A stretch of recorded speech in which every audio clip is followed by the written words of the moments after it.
مدنی مذاکرہ مدنی مذاکرہ مدنی مذاکرہ مدنی مذاکرہ. الحمدللہ رب العالمین والصلاة والسلام على خاتم النبیین اما بعد فاعوذ باللہ من الشیطان الرجیم بسم اللہ الرحمن الرحیم الصلاة والسلام علیک یا رسول اللہ وعلى آلک واصحابک یا حبیب اللہ الصلاة والسلام علیک یا نبی اللہ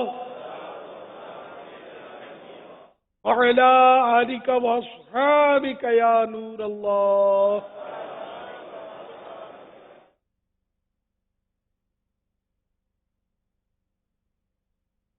الحمدللہ بعد نماز عصر ماہ رمضان کا چھٹا روزہ ہے 1443 ہجری اور عصر کے بعد والا مدنی مذاکرہ یہ لگا ہے. اب سوالات کیجیے، ہر سوال کا جواب بھی ثواب دے پاؤں یہ ضروری نہیں، بن پڑا تو عرض کرنے کی کوشش کروں گا. بھول کرتا پائیں فوراً میری اصلاح فرمائیں. مجھے آئے بائیں شائع کرتا اپنے موقع پر بلا وجہ اڑتا نہیں، شکریہ کے ساتھ رجوع کرتا پائیں گے. پہلے حدیث پاک درود شریف کی فضیلت سن لیتے ہیں. ضیاء درود و سلام پیج نمبر 3 اور آج کی رمضان شریف کے چھٹے روزے کی نسبت سے فرمان آخری نبی صلی اللہ علیہ وآلہ وسلم نمبر 6. جبریل علیہ السلام نے مجھ سے عرض کی کہ رب تعالی فرماتا ہے، اے محمد کیا تم اس بات پر راضی نہیں کہ تمہارا امتی تم پر ایک سلام بھیجے، میں اس پر 10 سلام بھیجوں؟ صلو علی الحبیب صلی اللہ علی محمد. اسلم الطاری ہند سے عرض کر رہا ہوں، یا سیدی یہ ارشاد فرمائیے کہ خود کو گنہگار اور سامنے والے کو نیکوکار یہ کس طرح جانا جائے جبکہ سامنے والا شخص نمازیں نہیں پڑھتا، جبکہ اللہ کی دی ہوئی توفیق سے ہم 5 وقت کی نماز پڑھتے ہیں. تو ایسے میں خود کو حقیر اور سامنے والے کو نیکوکار کس طرح سے سمجھا جا سکتا ہے؟ وہ تو گناہگار سمجھنا یہ تو بزرگوں کا طریقہ ہے، اور ان کی تو عاجزی تھی. ہم تو اپنے آپ کو جانتے ہوتے ہیں، من آنم کے من دانم، میں جانتا ہوں جیسا ہوں. ہمارا لے کے اپنے آپ کو گناہگار کہنا، یہ کہنا چاہیے، سمجھنا چاہیے کہ بہت ساری ایسی باتیں ہوتی ہیں جو ہم کو پتہ بھی نہیں چلتی اور ہم سے صادر ہو جاتی ہیں. تو اللہ پاک کی خفیہ تدبیر سے ڈرتے رہنا چاہیے. یہ عاجزی میں یہ وہ جھوٹ ہے جو عاجزی میں بولا جاتا ہے اور یہ عبادت ہے. مفتی احمد یار خان صاحب نے لکھا ہے. خیر، اور رات دوسرے کو نیک سمجھنا مطلب اس کے بارے میں حسن ظن رکھے. اب جو بے نمازی ہے سامنے ہی تو اس کو یہ تو نہیں کہہ سکتے کہ یہ نمازی، ہاں یہ جھوٹ ہو جائے گا. اگر یقینی معلوم ہے کہ یہ نمازی ہے، یہ رمضان کا ایک روزہ نہیں رکھتا اور ہم کہ یہ ماہ رمضان کے پورے روزے رکھتا ہے، بہت نیک آدمی ہے، یہ تو غلط، تو سیدھی بات ہے کہ غلط ہو جائے گا، کیونکہ اس کا تعلق عاجزی سے نہیں ہے. لیکن اللہ کی بارگاہ میں کون مقبول ہے کون مردود ہے رد کیا گیا، یہ ہمارے پاس کوئی اس کا آلہ نہیں ہے جس سے ہم معلوم کر سکیں. اس لیے ہم کو مطلب یہ تو ذہن میں رکھنا ہے کہ پتہ نہیں کیا ہو سکتا ہے کہ اللہ پاک کو اس کی کوئی ادا پسند آ جائے اور یہ بخشا جائے. لیکن اب وہ جو ظاہری طور پر نیک نہیں ہے اس کو نیک سمجھنا.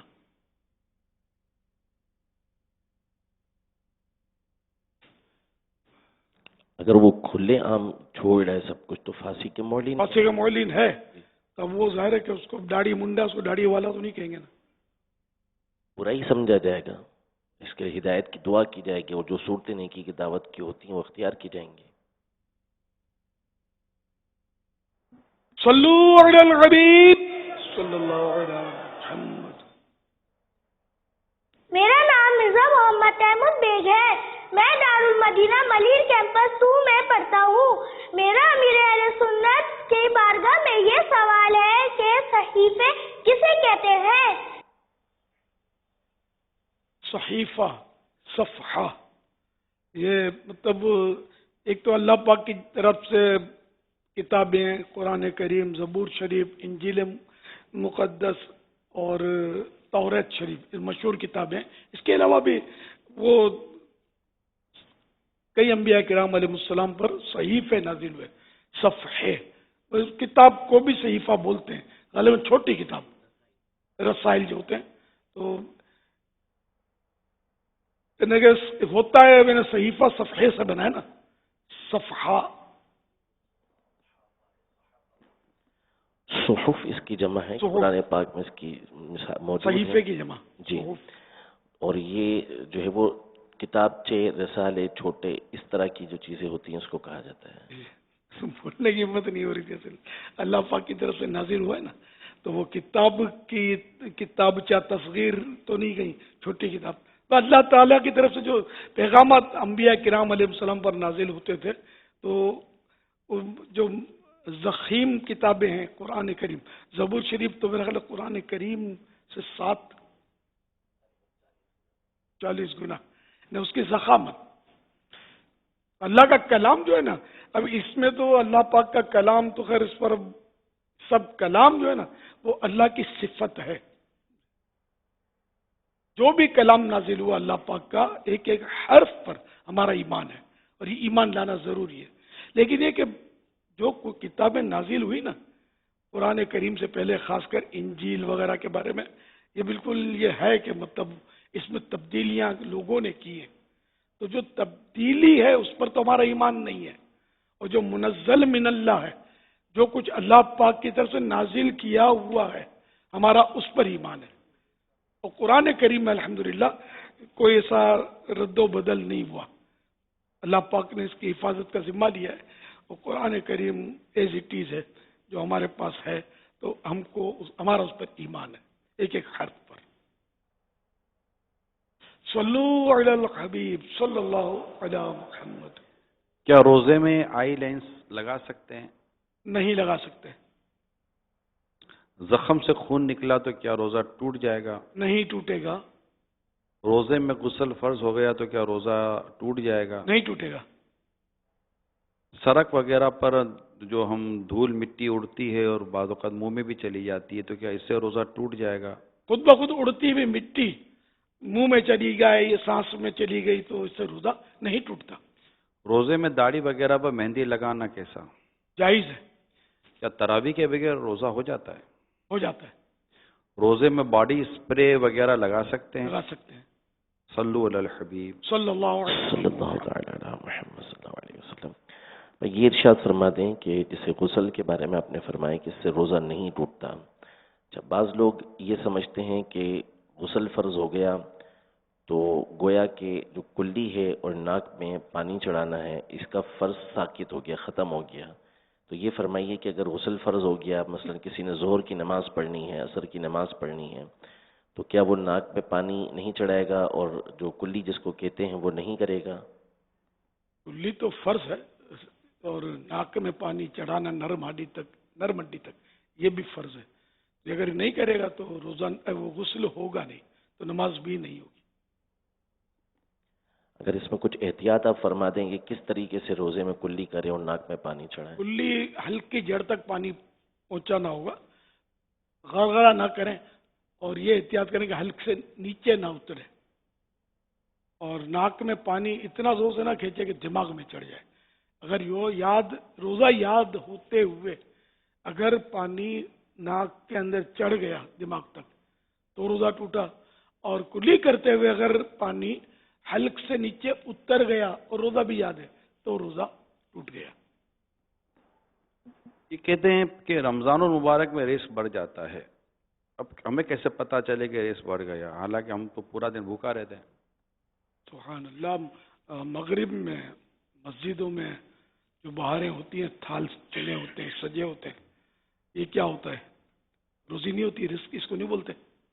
جو غریب آدمی جو مطلب پھل دیکھ کر دل بہلاتا ہے، آج وہ عمدہ پھل مسجد میں اس کو کھانے کو مل رہے ہیں، کباب، سموسے، پکوڑے، بہرحال یہ کہیں تو یہ بھی رزق تو ہے نا. تو یہ عام آدمی خرید کر دل کھول کر کھا پی نہیں سکتا. یہ رمضان میں تو کھا لیتا ہے نا. تو یہ بھی تو ایک صورت ہے نا کہ وہ ہمارے سامنے رزق بڑا ہوا ہے.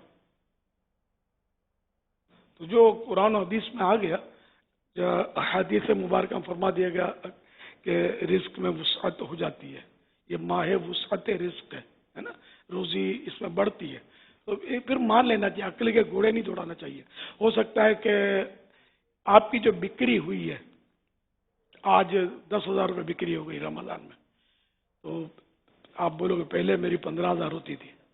تو اگر یہ 15,000 رمضان نہ ہوتے نا تو اس دن 15,000 ہوئی تھی، 5,000 ہونے والی تھی، اور رمضان شریف آ گیا تو 10,000 ہو گئی. اس کو یوں مطلب آدمی اگر ذہن بنائے روزی تو بڑھتی ہے.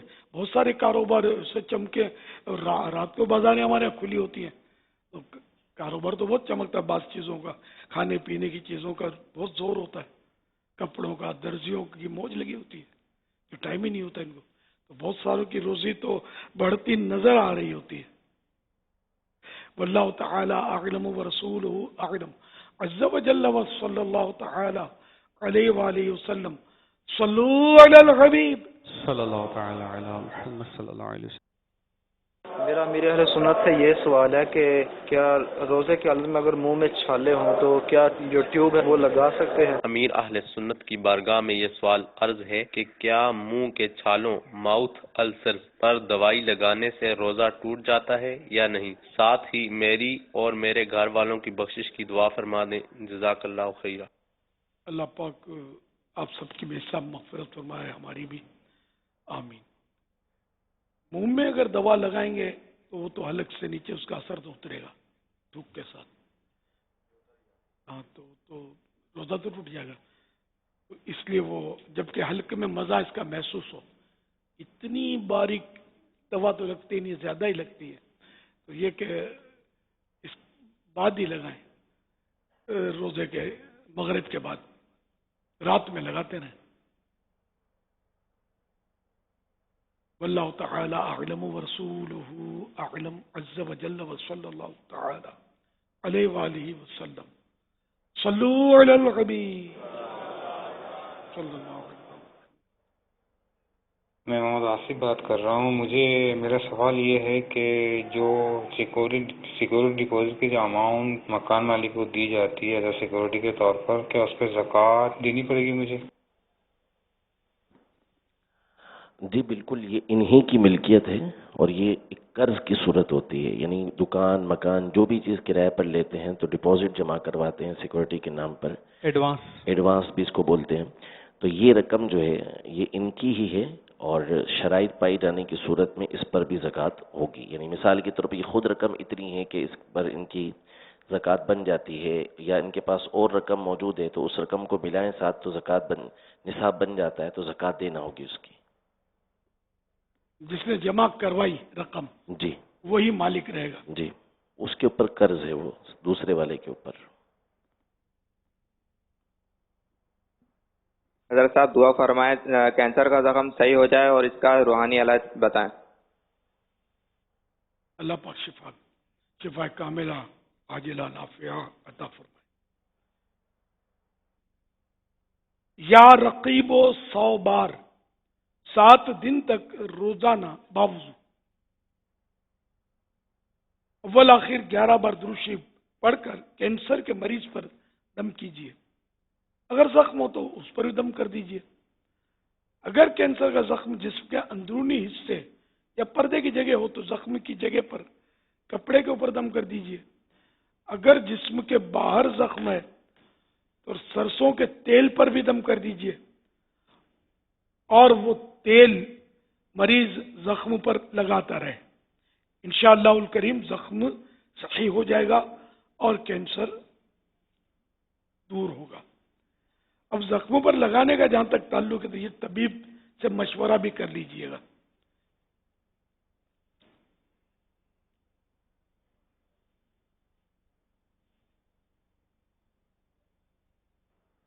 پیارے مرشد، اس طرح کے جو میسج آتے ہیں جو ایسا کرو تو خوشخبری ملتی ہے، نہیں کرو تو 15 سال تک خوشخبری نہیں ملے گی، اس کے بارے میں تھوڑا رہنمائی فرما دیجیے گا. جزاک اللہ خیرہ.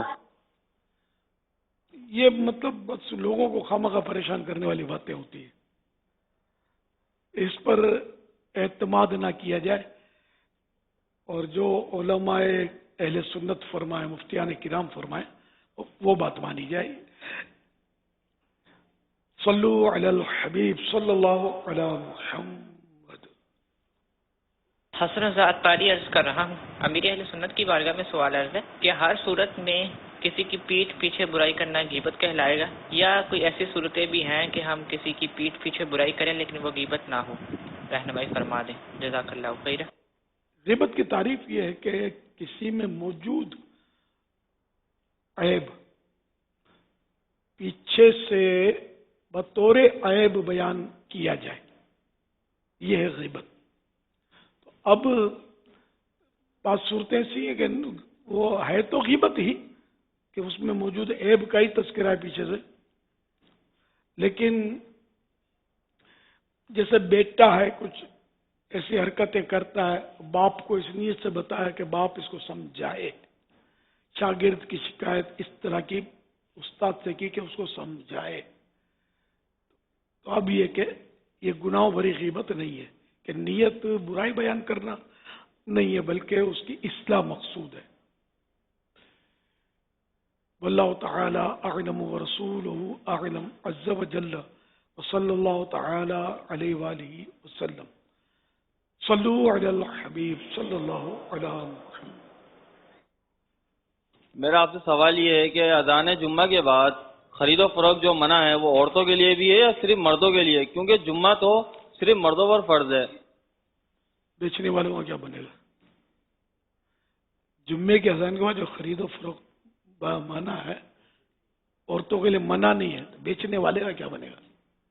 جو بیچ رہا ہے اس کا، جو خرید و فروخت دونوں منع ہے نا، تو عورت کے لیے جائز ہے بھی، تو پھر مرد بیچے تو یہ تو مجرم ہوا نا۔ میرا امیر اہل سنت صاحب سے یہ سوال ہے کہ زوال کا وقت کے معنی کیا ہے، صرف یہ بتا دیں بس۔ یہ ویسے زوال جب ہوتا ہے سورج وہ جب سر پہ آ کر پھر تھوڑا سا مطلب یعنی کہ سمجھو ڈھلتا ہے نا، شام کی طرف ڈھلتا ہے، یعنی ایوننگ کی طرف، تو یہ زہر کا وقت شروع ہو جاتا ہے۔ اصل تو زوال یہ ہے، لیکن عوامی طور پر جو عام مشہور ہے وہ یہ کہ سورج سیدھا سر پہ آ جاتا ہے، تو اس کو یہ زوال کہتے ہیں۔ واللہ تعالی اعلم ورسولہ اعلم عز وجل وصلی اللہ تعالی علیہ وآلہ وسلم۔ صلو علی الحبیب صلی اللہ علی محمد۔ امیر اہل سنت کی بارگاہ میں عرض ہے کہ حضور وطروں کی جماعت ہو رہی ہے اور امام صاحب دوسری رکعت میں ہیں، اب اگر آ کر کوئی وطروں میں شامل ہوا تو کیا وہ امام صاحب کے ساتھ ہی دعائے قنوت پڑھے گا، یا جب علیحدہ اپنی پڑھنے کے لیے کھڑا ہوگا تب دعائے قنوت پڑھے گا؟ تو اس حوالے سے رہنمائی فرما دیجئے، دعائے مغفرت سے نواز دیجئے، جزاک اللہ خیرہ۔ وإیاکم یغفر اللہ لنا ولکم بغیر حساب۔ یہ اپنے امام صاحب کے ساتھ قنوت پڑھ لے، اور پھر جو اپنی رکعت پڑھے گا اس میں قنوت نہ پڑھے۔ واللہ تعالی اعلم ورسولہ اعلم عز وجل وصلی اللہ تعالی علیہ وآلہ وسلم۔ صلو علی الحبیب صلی اللہ علی محمد۔ جی حضور، میرا یہ سوال ہے کہ اگر بندہ کمزور ہے، وہ کہتا ہے میں نماز روزہ رکھتا ہوں، بیمار ہو جاتا ہوں، اس وجہ سے نہیں رکھتا، اس کے بارے میں کیا حکم ہے؟ روزہ رکھتا تو بیمار ہو جاتا ہے، کمزور، اب تو اس کے لیے تو رعایت تو ہے، اگر واقعی اس کا اپنا تجربہ ہے کہ روزہ رکھتا ہے بیمار ہو جاتا ہے، تو پھر یہ کہ وہ جب صحت ہو جائے تو تب روزہ رکھے، قضا کرنے کا گناہ نہیں ملے گا۔ نہیں، اس میں کوئی ڈیٹیل ہوگی کہ معمولی سر درد ہو جاتا ہے، معمولی بخار ہو جاتا ہے، یا معمولی سی کمزوری آ جاتی ہے تو روزہ نہ رکھیں؟ تفصیل آپ بیان فرما دیں۔ تو تفصیل وہی جو یہی ہے کہ ایسی بیماری کہ طویل ہو جائے گی، اس کی بیماری جڑ پکڑ جاتی ہے، بہت عرصے کے بعد ٹھیک ہوگا، یہ کمزور ایسا کہ اٹھ ہی نہیں سکے گا، تو پھر یہ صورتحال ہوتی ہے، ورنہ معمولی سی بیماری وغیرہ یہ تو روزے کا ایک حصہ ہے، تھکاوٹ ہوتی ہے، کمزوری ہوتی ہے، تو اس بنیاد پہ روزہ چھوڑنے کی اجازت نہیں ہوگی۔ جنرلی کمزوری تو آتی ہی، سر بھی بھاری ہو جاتا ہے بہت سو کا۔ یہ الگ الگ لوگوں پر ڈیپینڈ نہیں کرتا ہے کہ جیسے بعض اوقات 102 بخار کسی کو ہوتا ہے، یہ فزیکلی بات کا 102 بخار ہوتا ہے اور وہ مطلب اتنی زیادہ اس کو وہ فیل نہیں لیتے، ہارڈ نہیں لیتے، اور دیکھا ہے کہ وہ کچھ نہ کچھ میڈیسن لے کر بھی اچھا بعض اوقات 102 نہیں 101 بخار بھی ہوتا ہے نا، تو میں جو اس کی زندگی وہ ٹائم نکل جاتا ہے، وہ اٹھتا ہی نہیں ہے، وہ 101 بخار 102 بخار تو سمجھو کہ وہ سن کے ہی بیچارے کا۔ تو یہ اس میں جو کمزوریاں یا بیماریاں، اس میں بھی فزیکل اور انسان کی اپنی طبیعت کا بھی کوئی انحصار ہوگا، یہ سمجھ میں تو آتا ہے۔ جی بالکل ہوگا، اس کا لحاظ ہوگا، ہر ایک کا اپنا اپنا ہی لحاظ ہوتا ہے کہ وہ کمزوری اس کے اپنے لحاظ سے ہی ہوگی۔ جی جی، اب جیسا ابھی شام ہے تو ابھی کوئی محسوس کرے نہ کرے، میں تو کمزوری محسوس کر ہی رہا ہوں گا، تو اس کا مطلب یہ تو نہیں کہ روزہ توڑ دیا جائے۔ اس کمزوری میں جو لطف ہے اس پر سارے لطف قربان ہے، میرے رب کے لیے روزہ جو رکھا ہے اس کا کرم ہے یہ بھی، الحمدللہ۔ روزے کا مزہ یہی ہے نا کہ آواز نہ نکلتی ہو اور نقاہت ہو کہ بس یار پڑے رہو گیا، اور پھر بیٹھے، اور یہ بھی اللہ کی یاد ہے، اللہ کا ذکر ہے اور نیکی کی دعوت ہے، اس کا ثواب تو ہے۔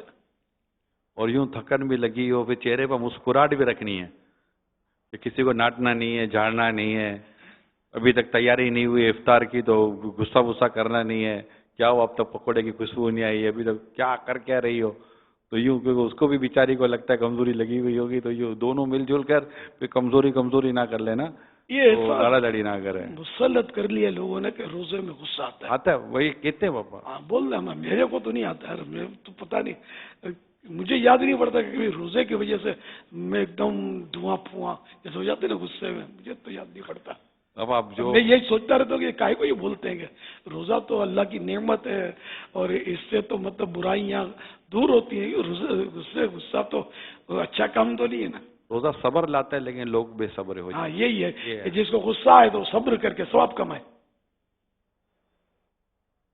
لڑا لڑی کر دیتے ہیں اور ٹریفک جام کرتے ہیں، ہو جاتی ہے، گھر پہ جا کر ان کو کباب سموسے کھانے ہوتے ہیں، تو یہ پھر وہ لڑا لڑی، یہ تو گالیاں اور کیا کرتے ہو۔ یہ تو گاڑی ایسے بھگاتے جا کر روڈ پہ کہ غروب آفتاب ہو گیا تو ان کے جیسے کہ روزہ ٹوٹ جائے گا تو مسئلہ ہو جائے گا، گھر پہنچے گا تو جیسے کہ پھر کا کوئی روزہ کچھ آگے پیچھے ہو گیا ہے جلدی، کئی تو مطلب ماضی کی میں باتیں کر رہا ہوں، یعنی کہ گھر پہ تیز رفتار بھاگ کر جیسے گھر گھس کر پہلے گھر میں افطار کرنی ہے، کہیں اور افطار نہ ہو جائے تو پھر مسئلہ ہو جائے گا، تو یہ وہاں پھر مغرب میں نہیں اتریں گے جماعت سے نماز پڑھنے کے لیے، تھک بہت گئے نا۔ اب یہ بھی خطرہ ہوتا ہوگا نا، افطار جو تیار کرے جو فرد، پھر اس کا سامنا نہیں ہو پاتا ہوگا، اس لیے جانا پڑتا ہوگا، یہ مسائل ہوتے ہوں گے، یہ جو بھی ہم کر رہے ہیں نا، نہیں یہ گھر کی بات ہے، یہ بولا ہوا ہی نہیں، نہ بولا کوئی بھی نہیں بولے گا کہ وہ، اب یہ اگر ایسا ہے تو پھر پہلے سے کوئی سیٹ اپ ایسا بنا لیں کہ وہ گھر میں مسئلے نہ ہو، اور آپ مسجد میں کوئی ترکیب بنا لیں، پانی پی کر اس طرح مطلب با جماعت مسجد میں اطمینان سے نماز پڑھ کر،